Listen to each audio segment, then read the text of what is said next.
I'm Dr. Ralph Engelman. Today is November 14th, 2011.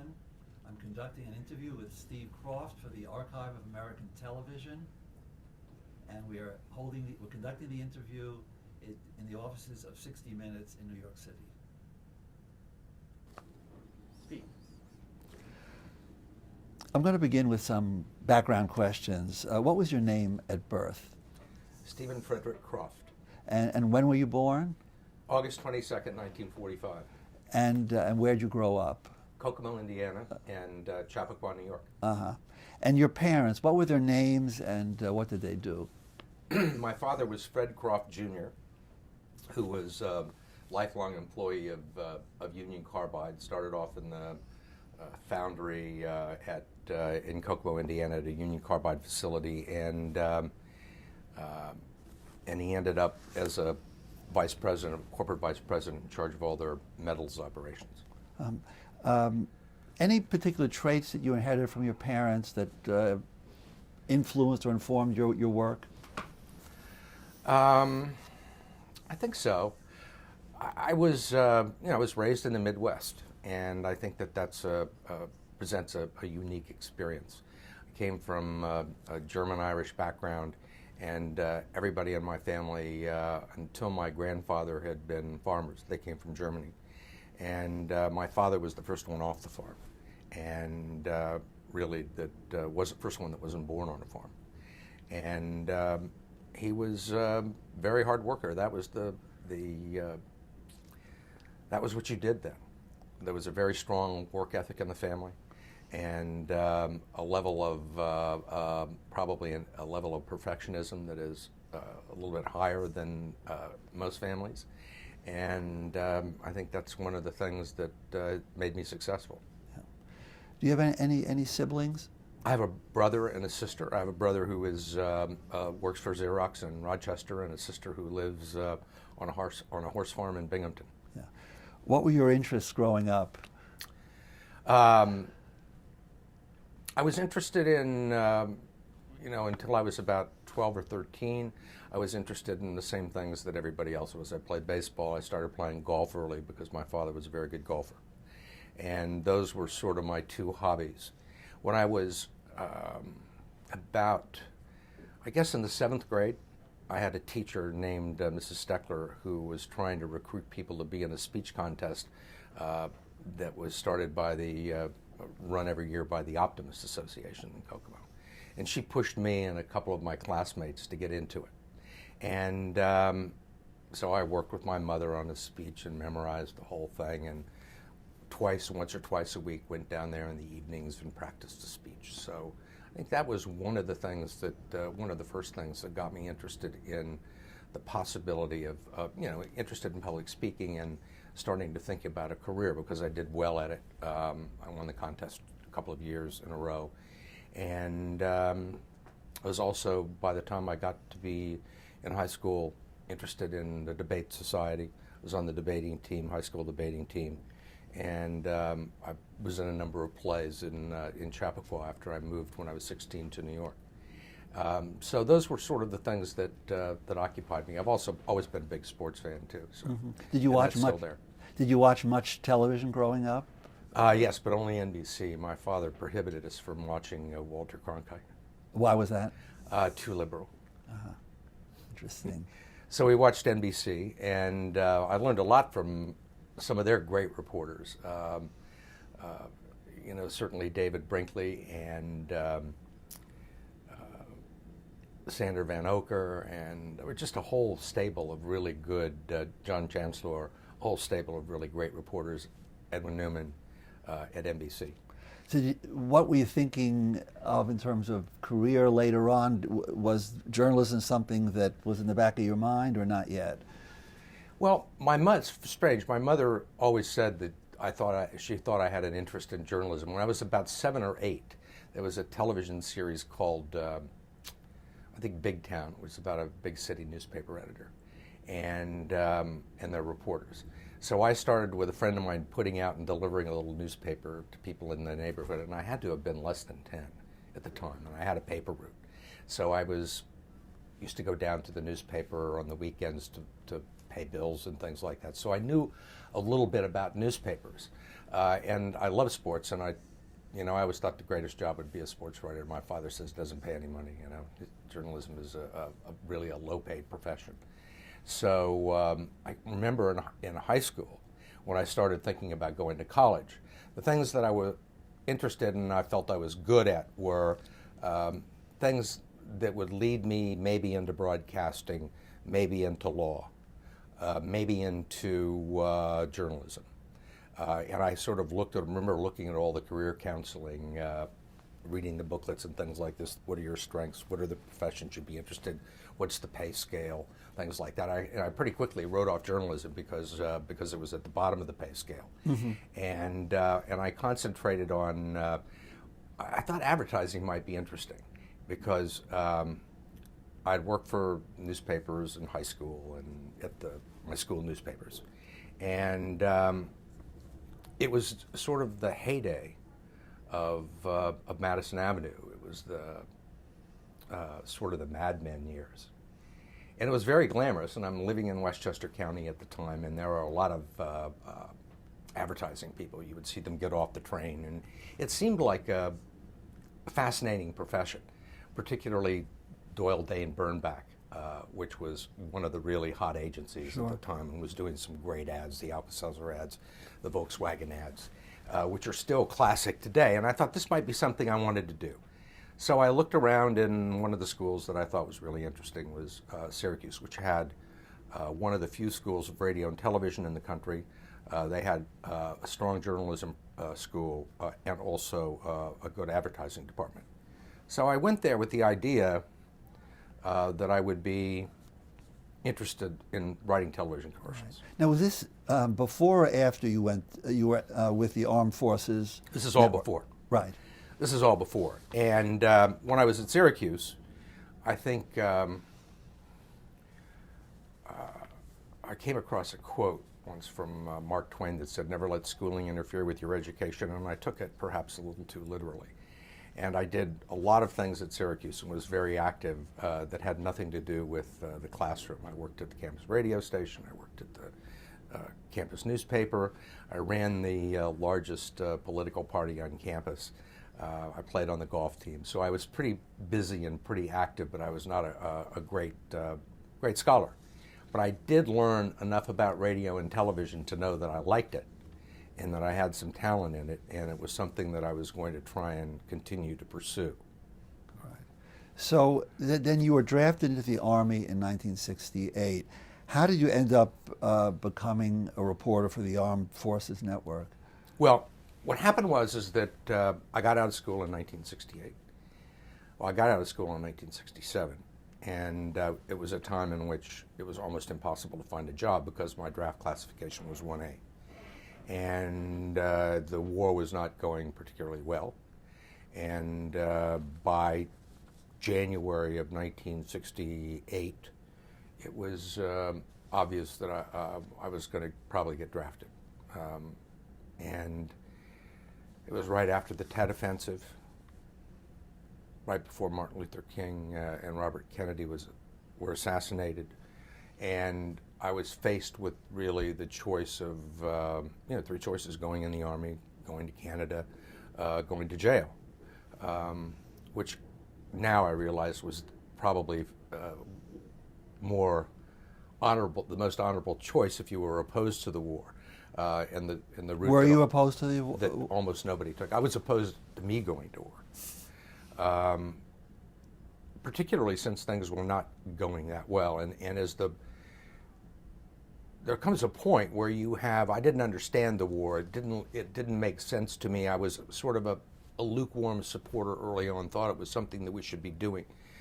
But when faced with the possibility of going over there as a soldier, light weapons infantry, it didn't do much for me.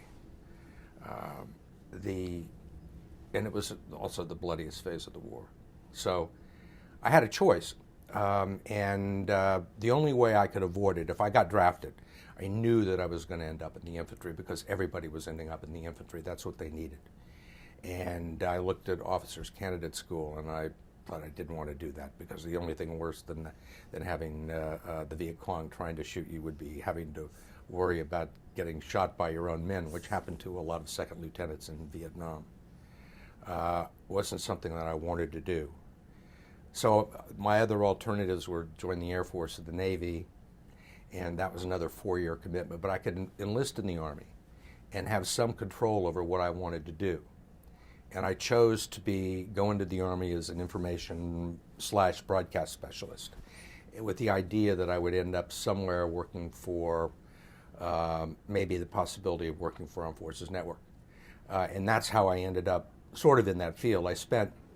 There were no guarantees, and finally when I got drafted, or when the levy came down and I got sent to Vietnam, I ended up with the 25th Infantry Division in Cu Chi as an information specialist. So I was going to be doing some stories. We had a half-an-hour radio show that ran every Sunday morning on Armed Forces Network, which I did. I was the only person there, and we did. And I would do news reports if there was something significant going on with the 25th Division going out into the field. And that was really how I ended up doing work for Armed Forces Network. What happened is that I had probably one of the pivotal experiences was in May of 1970, when the 25th Infantry Division went into Cambodia, and I volunteered to go. I had been primarily at the base camp and at our forward positions in Tay Ninh during that period, and I really kind of was feeling bored and wanted to go out and see what things were really like and what was going on. So I went and I spent the better part of a month in Cambodia and in the border region with the 25th Forces, filing a lot of reports for Armed Forces Network. And then a little while later, I think it was in October, I had an opportunity to make a change, because the 25th Division was sending 2 of its brigades home. And my information officer, I was going to be reassigned to the 1st Cavalry Division, and I didn't want to do that. I just said, I'd like to be able to go out and try and find a job, and they said, fine, go ahead. So I went to Armed Forces Network, and where I knew a lot of people, and got an offer there. And I also went to Stars and Stripes, which was the military newspaper, and a much better vehicle for journalism. There was no censorship. We had, you could go out and were free to report on almost anything, and you had a great group of people. The staff was made up of guys from the Washington Post and the New York Times, and who had been drafted just like me, the Wall Street Journal. And so I decided to take that job rather than Armed Forces Network, and it was a terrific experience. I traveled all over the country covering the war, side by side with the network people and with the top print reporters. Yeah. Any particular stories you recall that had an impact on you? Over there? Right. I think they all had an impact one way or the other. Some of it was the experience. I was able to meet a lot of people. There was one period in when I was at Cu Chi with the 25th Infantry Division. One of my jobs was to escort reporters into the field. And one day a group from CBS came in, and I went out with them, and it was great. I just thought that these guys were so cool. What they were doing looked like a tremendous amount of fun. And I had also been out in the sticks for 6 months, and they were living in Saigon and having a great time. And it seemed like they were free to do all the things I wish I was able to do, and report all the things that I wish I was able to report while I was with the 25th Infantry Division. So the minute the network correspondents started coming through the office, I knew immediately that that was what I wanted to do. I wanted to be a foreign correspondent, and from that point on, that was my goal. And so by the time I went to Stars and Stripes, I was already kind of plotting my next moves. Yeah. But the stories, certainly the invasion of Cambodia, or incursion as they call it, Right. was a tremendous experience. How aware were you at the time of all the conflict between the government and the press, and David Halberstam's work, Walter Cronkite's famous broadcast questioning whether the war was winnable after Tet, etc.? Well, I was very familiar with it. All of that stuff had come in. All that stuff had happened before I was in the Army. All that was pre-1968. Right. Cronkite was probably 1968. I was very much aware of it, and it was very much a part of what was going on in Vietnam at the time. There were major battles between the 25th Infantry Division and reporters who came in whose story that they didn't like, and some of them for good reason, I thought. No, there was a huge battle. Yeah. And when I went to Stars and Stripes, the thing that was interesting about it was that we had our own battles internally. When I was with the 25th Infantry Division, everything had to be sent to MACV, Military Assistance Command Vietnam, for censorship. Not that it ever really happened, but you had to do it. Stars and Stripes was not just military news, but it was the newspaper, the daily newspaper for the soldier. Right. And I can remember when I was still with the 25th, seeing the front page of Stars and Stripes and reading about Kent State, and with a big picture of one of the famous picture on the front page of the woman standing over, lying, sitting next to one of the people that had been killed. So Stars and Stripes was sort of the vehicle for getting this information out there, and we were constantly having battles with people in Tokyo about articles that we ran. A lot of times they didn't like them. That we had an editor of the paper, a guy named Colonel Coach, and he was a real soldier. All right, so over and beyond the connections that you made, how did this experience shape your later work, influence your later work down to the present, if any substantial way, the actual experience, cutting your teeth in Vietnam? Oh, I think it was the foundation for everything. It just solidified everything that everything I'd thought about the profession, and made me want to do it even more. I thought about staying in Vietnam and going to work for Reuters or AP or one of the radio networks as a stringer, and decided that I'd had enough of it and I wanted to go home for a while. But it was a fabulous experience, and I feel much the same way that Andy Rooney felt about his experience at Stars and Stripes during the war. It was a horrible situation. You saw people killed. You saw, I lost a number of friends. But I was doing what I loved and covering really exciting things and being sort of in the middle of the action. And I was advancing. It was improving me. I knew what I wanted to do. I got something out of it, which I think a lot of people who went to war didn't.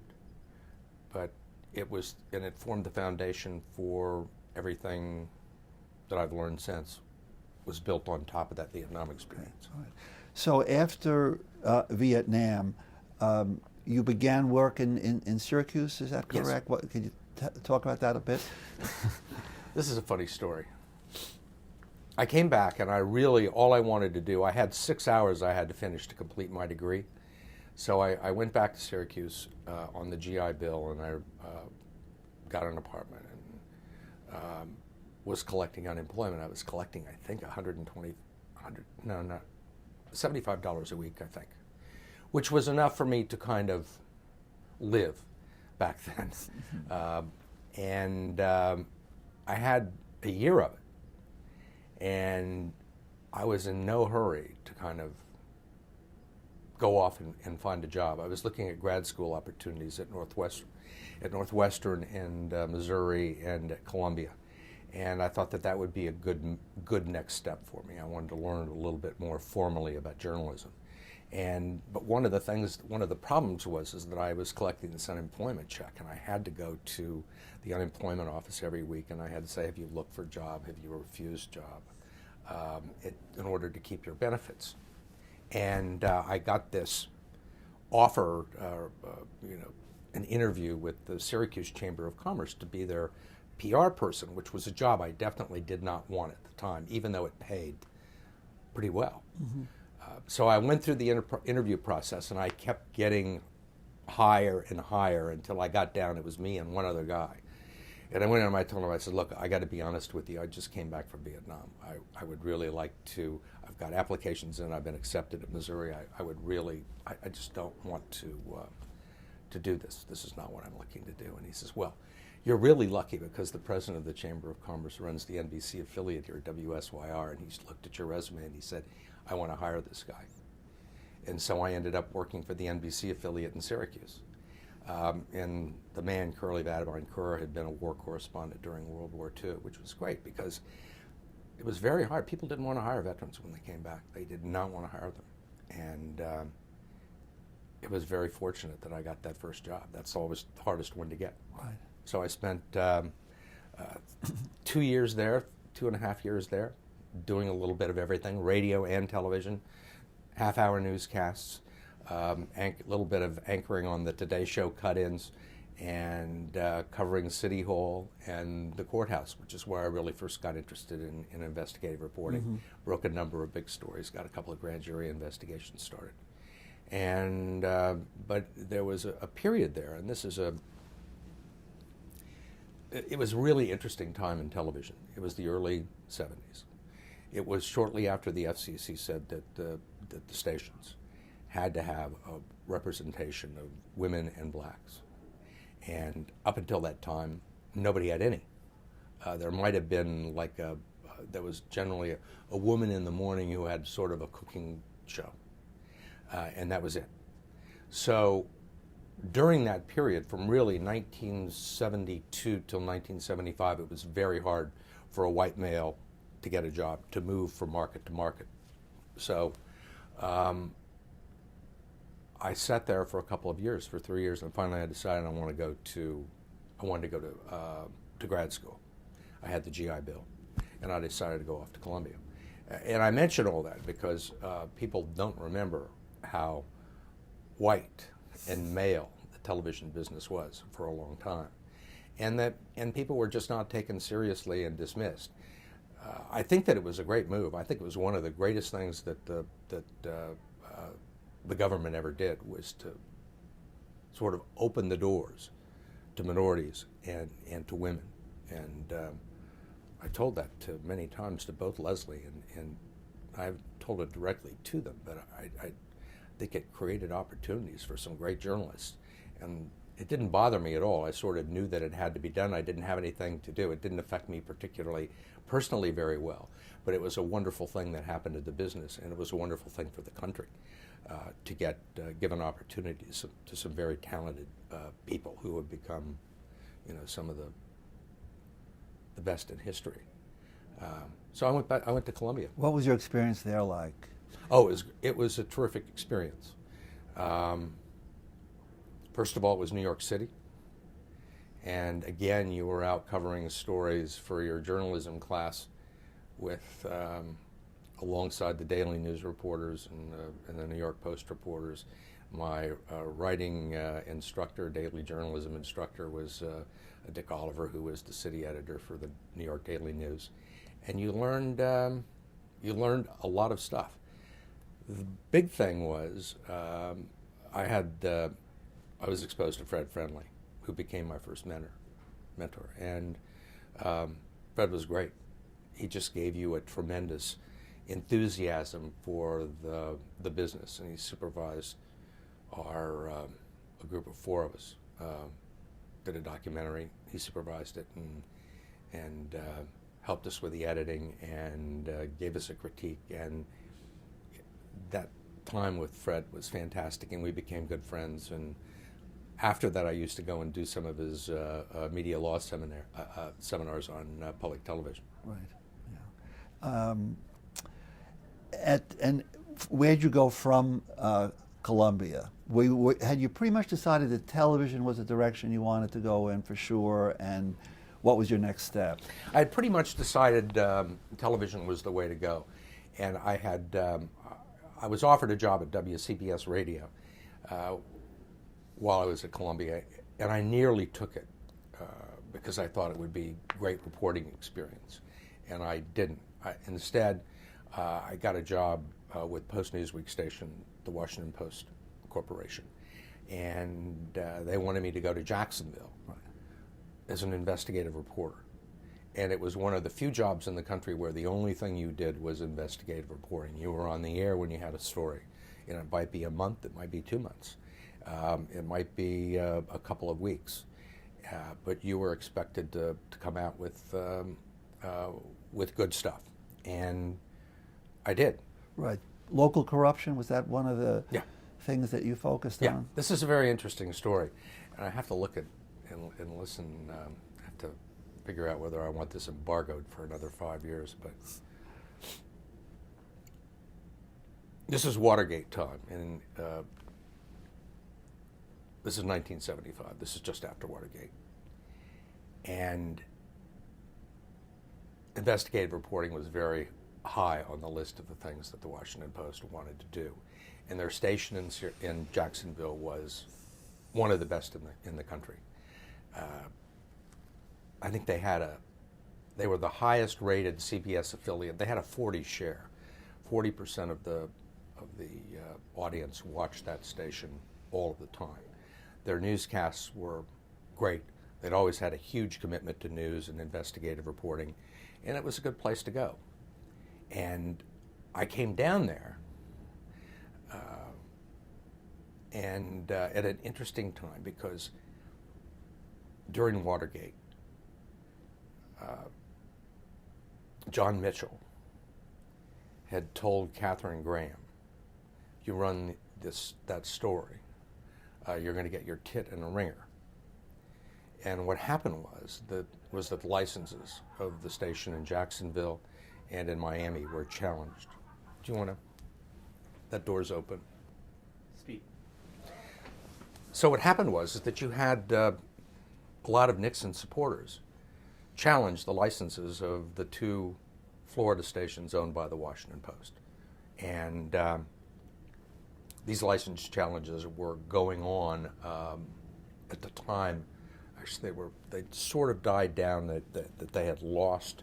I think that the license challenges had been settled months before I got there, and the Post held on to both stations.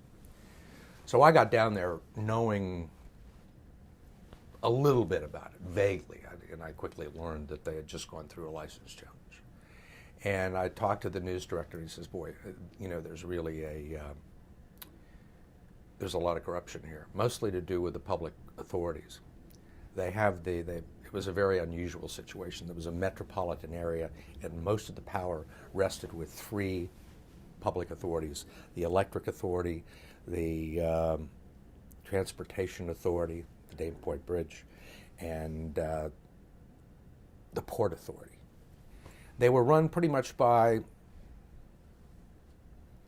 rich Jacksonville natives who owned a lot of land and had a lot of private interests that were being mixed in with the public business. And it was a great story.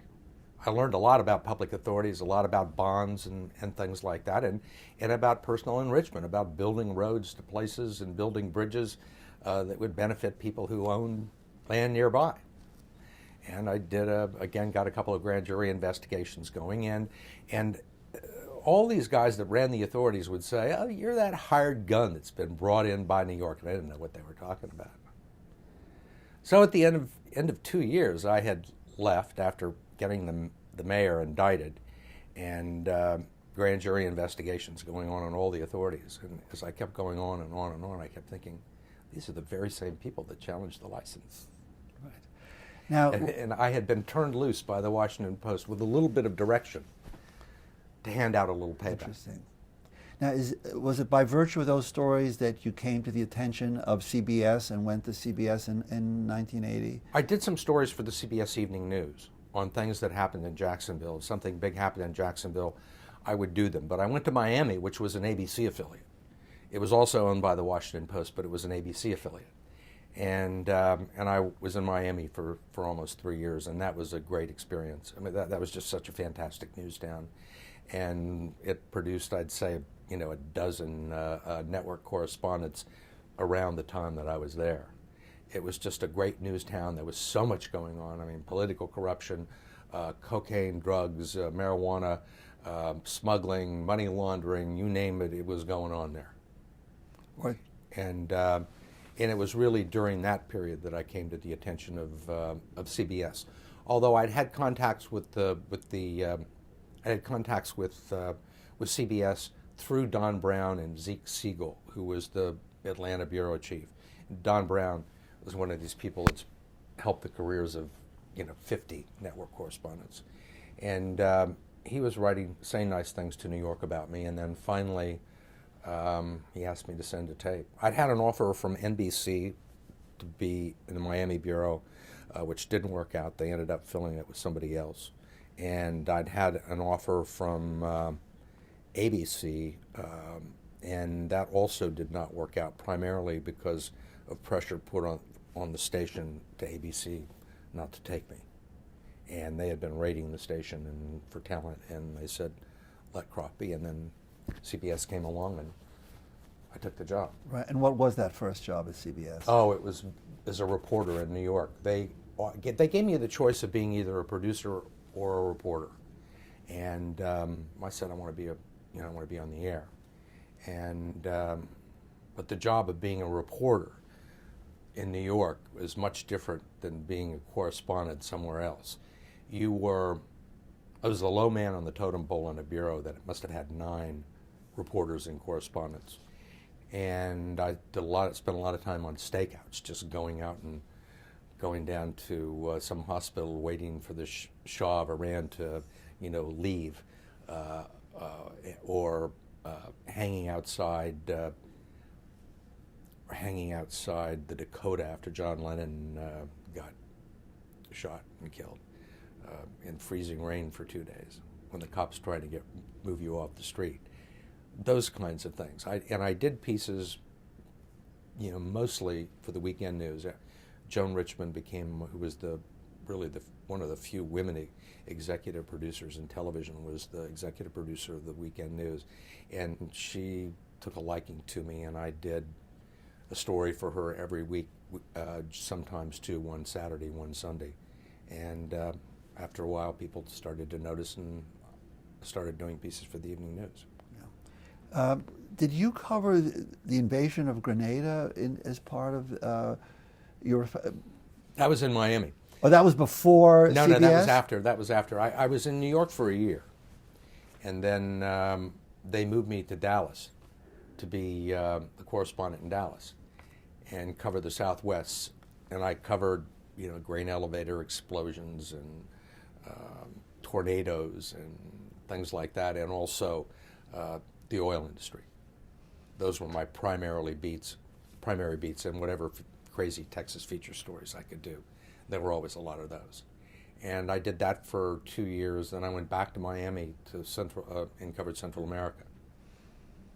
And that was where I got probably my first big break at CBS.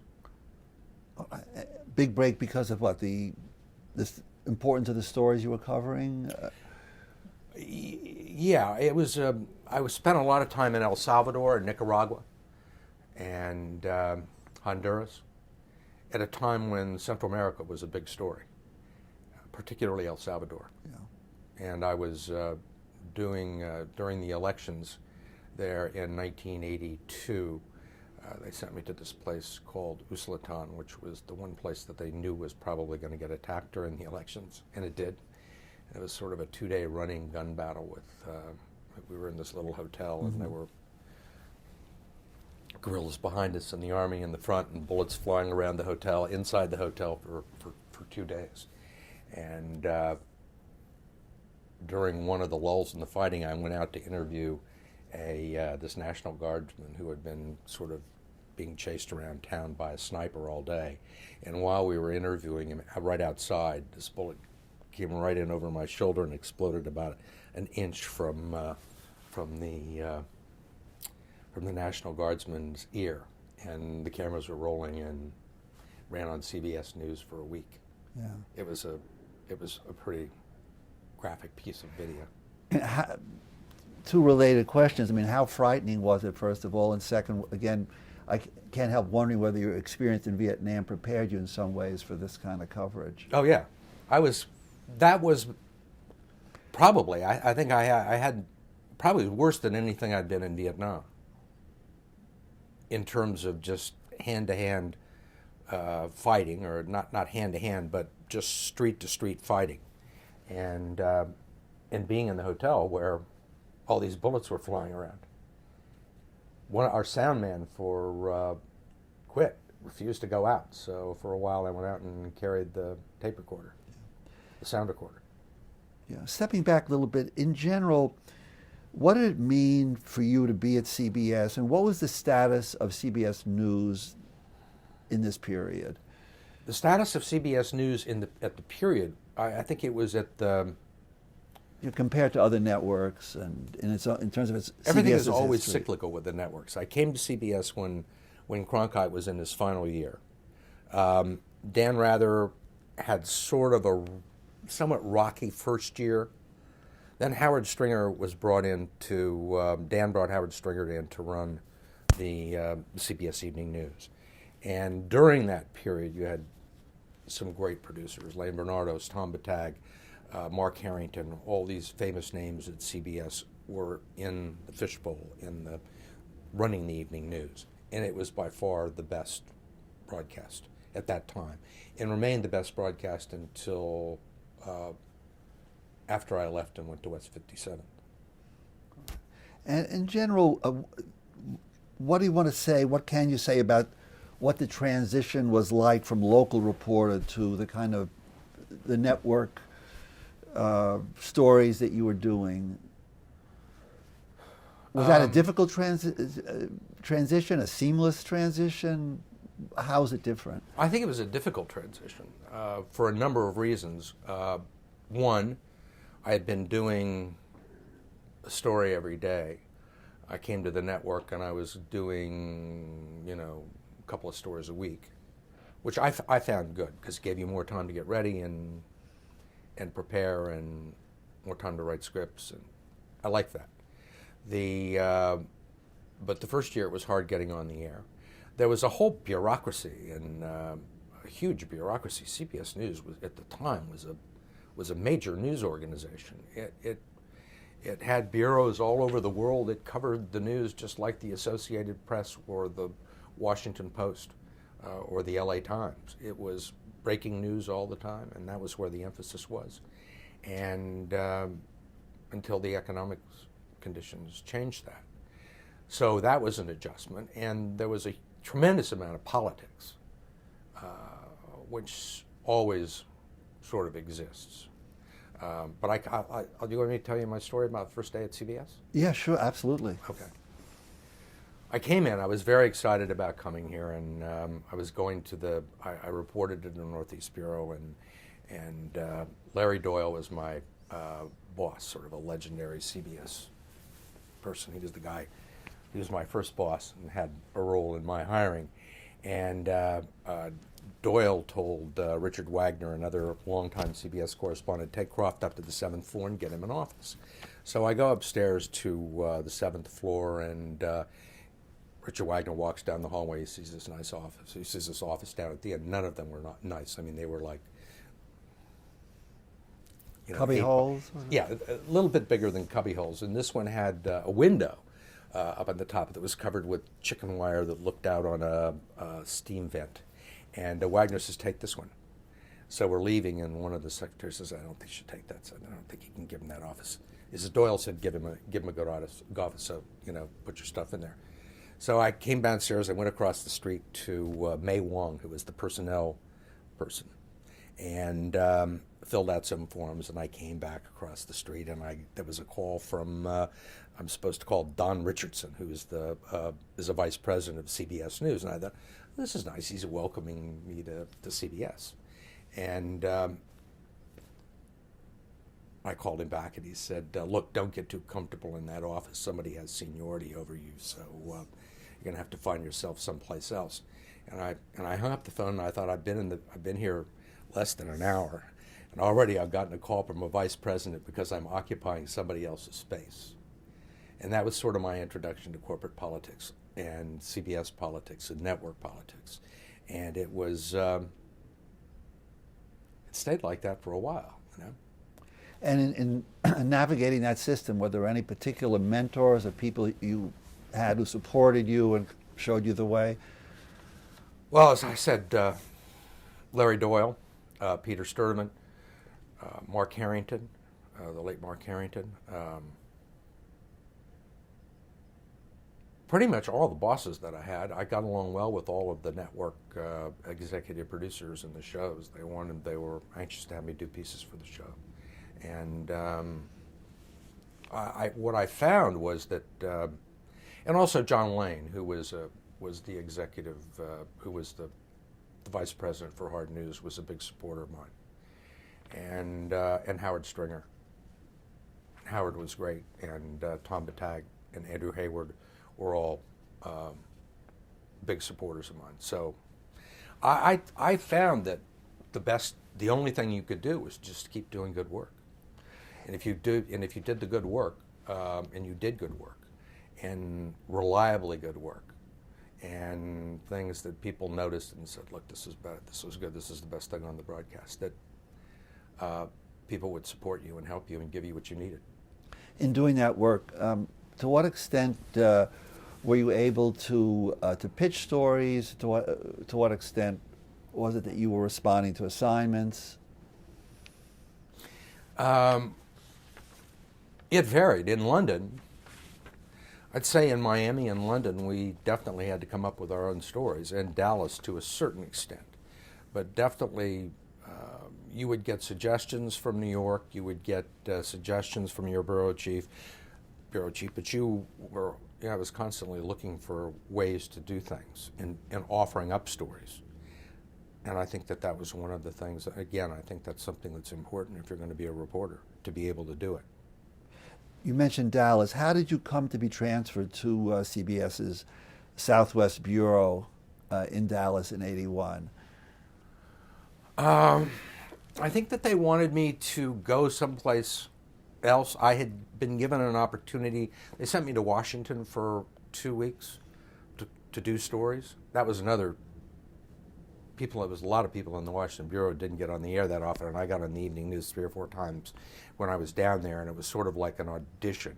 I didn't like Washington very much, and I knew that at some point, and had a conversation when I got back, I knew at some point that I wanted to probably go overseas, not to Washington. And I got sent to Chicago to work for the legendary Jack Smith for a couple of weeks, a month almost, in which I was in every state in the Midwest, I think at least twice. And just, you'd say, go to the airport, call, they'd say, okay, we'll send you off here. And I think that, never leave the airport without checking, because there may be someplace else we may want to divert you to. And I think people in New York thought they could use me in Dallas, which it was a 2-correspondent bureau, and it was only 1 producer. And they thought that I could produce pieces by myself. So I went down there, and that's what I did. And was that something, a positive move, or did you regret leaving New York? Oh, believe me, I mentioned the John Lennon stakeout, in which the police were saying, if you're going to be here, you've got to be standing out in the rain, and the weather was terrible. And I got a really bad cold, and I said, I don't ever want to, I'm ready to leave New York. I'll go anywhere. And but Dallas was considered to be a plum assignment. Eric Engberg, I replaced Eric Engberg there. And good things always happen to people that went to Texas. Always. It was considered to be a plum assignment. Right. And I spent 2 years there. Any stories that particularly come to mind that you covered when you were in Dallas? Yeah, I was, there were actually, first time I went to El Salvador, I was still in the Dallas Bureau. There were floods, plane crashes. one of them, we managed to get a hold of a videotape down in I think it was McAllen, Texas, of people at prison at the jail beating people up. It was a very graphic video, kicking, clubbing, whatever people that came in, and it made a big splash at the time. It was my first real big story in Dallas, and made the New York pictures of it made the New York Times. It was a big story. Probably, I don't know, was the biggest. I can't remember, but it was certainly. It helped cement it. And every good story you did. Another thing, I went down to. This is career stuff. You do stories that get attention, and people notice you, and they'll say, "Okay, we want to get Kroft on the air more," which always helps, and you get better assignments. I also did a story down in Mexico on border babies, on women coming across the border and having babies there, and we were, stumbled into a situation where a couple of women got really. There's little midwife stations right on the Rio Grande, and where one woman almost died. Dan Rather saw the story and said, "I don't want Kroft doing stories for the weekend news anymore. I want him to be just exclusive to the evening news," which was a big step for my career. And that held until I went to London, and then I was back, expected to service all the broadcasts. But it put me in a fairly elite group with Bob Simon and Bertie Goldberg and Bruce Morton. So how did you come to be a foreign correspondent in '84? Howard Stringer called me up to New York. He had offered me a job in London or Paris, I can't remember which, about 3 months before, and I had just gone to Miami. And I felt like I was obligated to the Bureau to stay for a while longer, and I told him as much as I want to do it, I want to. Turned out he was very angry that I turned it down.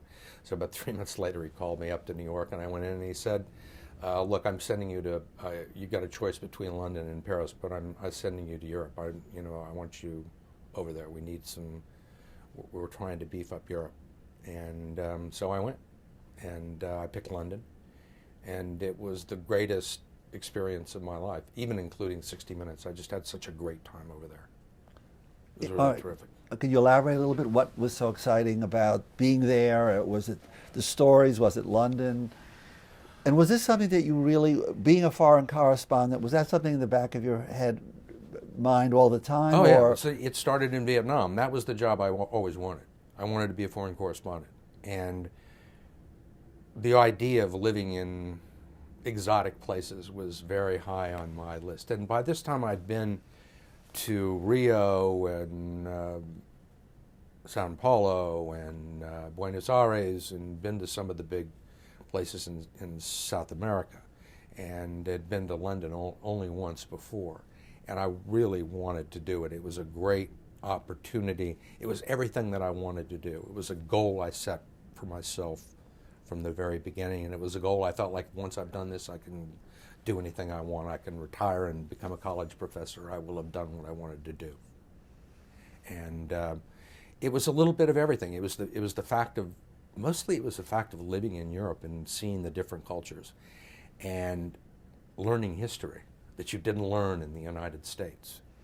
You learn really about the way people looked at the United States outside of our own borders. You learned a lot about World War II, the history of World War II, the history of World War I, in which the United States, in some cases, played a role that was slightly different than you imagined if you had been here. The fact that in World War I, we got into the war very late and lost a fairly small number of troops compared to what the Europeans went through. The numbers of people that were killed in World War I in some of these battles. And in World War II, Stalingrad, 1 million people in one battle. and that the U.S. didn't really. The U.S. had a different role. They were fighting in the Pacific. They were fighting in Italy. They didn't really get to the continent until '44, and they were building machines. They were financing different people. They said they were fighting a war in the Pacific, and it was just completely different, a different way of looking at the world. Yeah. And I thought it was, and the stories were also interesting. You'd get shot out of a cannon. You'd be sitting at home or sleeping, and mostly sleeping, and boom, the phone would go off. Hear the ring. You open it up, and you hear the phone ring. You pick it up, and you knew that you were about to go somewhere. And what were some of the places? Exciting. I guess that was the base, and you were sent all over. It was really London was a fabulous experience because you were really covering Europe, the Middle East, as far east as India, the whole, half the world. And sometimes you go out for a month. You'd be in one place and they'd say, okay, you'd be in Libya, and then they'd say, okay, we want you to go to India. You fly through, remember I think I was coming from someplace and went to, on my way to India and landed in Germany at Munich, yeah, it must have been, that's the big airport, right? And no, Frankfurt. Frankfurt, right. Yeah. We landed in Frankfurt, and a bomb went off in the airport upstairs while we were there. And so you cover that story, and then you go off and go to India. Might come back a month later. It was just incredibly exciting, jolt of adrenaline every day. Yeah. Did it mean something, you talked about the world wars, as a CBS correspondent, being in London where Edward R. Murrow had been based during the Second World War, did that have a special cachet or meaning? Yeah, I think London was always a great job for 60. London was always had a special meaning for CBS, partly because of Murrow, but everybody went through the London bureau. I mean, Morley went through the London. Morley Safer had been in the London bureau, had been the bureau chief there for a while.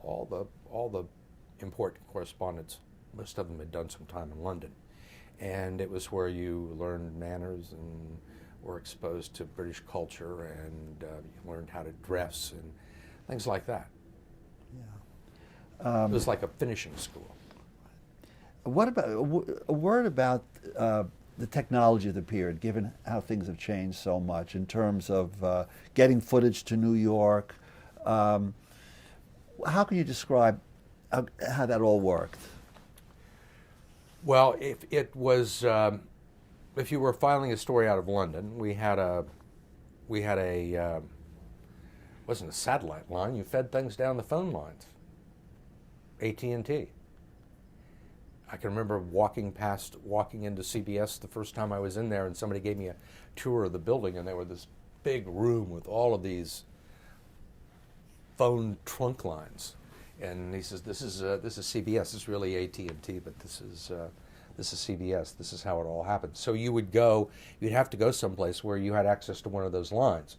If you were outside of, usually what you would do, the place that you would file stories, if you were in the United States, you would feed them out of the local affiliate or the nearest local affiliate, which sometimes might be an hour or 2 hour drive. You had to build all that into your deadline. Overseas, it was usually the state-owned television company. Like in Libya, I can remember it was in an old building, and you had these two old guys that were there, were very friendly, but they were totally clueless. And you would have to, sometimes you'd have to run the equipment to be able to show them how to feed the material out, because it didn't happen all that often. So you would always end up racing to you'd fly in. This is what I remember about covering stories in Europe. for the most part. And you'd get a call, you'd get on a plane, you'd rush there, you'd run around trying to find people to interview. You would find half an hour to write the story. You would try and get some place where it could be edited, and then you would race to the feed point and send it out. And usually the editing station was set up right at the feed point, and they would pop a cassette in, and it would go to New York. But it was very hectic, and it's not like today where you could just do it and send it off. There was a lot of logistical work involved, a lot of driving, a lot of racing on deadline, a lot of bureaucracy talking your way into feed points, trying to make sure you had the right permissions to go, because the phone companies were generally pretty secure buildings. But it was an adventure, just getting it on the air. All right, speaking of nuts and bolts, at the time, if I understand correctly, you were working with Jeff Fager, who was a young producer, of course, later became head of 60 Minutes and now CBS News. Can you tell us something about your relationship with him and what he was like back then, and how you worked together? I first met Jeff in the London Bureau, and I think he had come from the Weekend News. And he was a great producer, very, very ambitious, always wanted to do good stories, and we got along great. He would go off and do most of the logistical work, deal with the crews, make sure the pictures were done, and I would write the script, and then he would supervise the editing while I was probably writing the script. He was cutting the first half while I was still working on the second, and it worked out very well.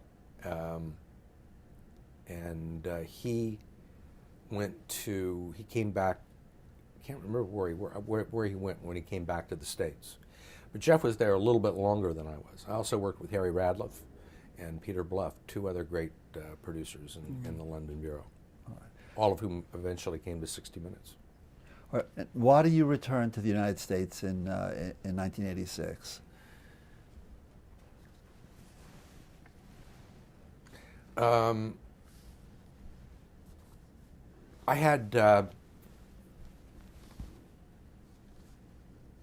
had some other offers from other networks that I wasn't really interested in. I could have stayed in London. I had this opportunity. This opportunity opened up at West 57th, which was a magazine show, and sort of a younger version of 60 Minutes. And I wanted to do long form. I thought that if I'd always had people say to me, you're going to end up on, even from the second or third year as it was at CBS, people said, you're going to end up at 60 Minutes someday. And I said, no, hopefully. I said, no, you're going to end up at 60 Minutes someday. And I thought, it was always my goal, and I thought that taking this job at West 57th would probably help my chances, that it would give me an opportunity to do longer form interviews and be back in New York. I hadn't been in New York. I mean, I had really only worked in New York 1 year, and I thought it was time for me to come back. I wanted to see what it was like and work at home base and get to meet some of these people face to face, because I had been gone for 7 years. This is a good place to pause so we can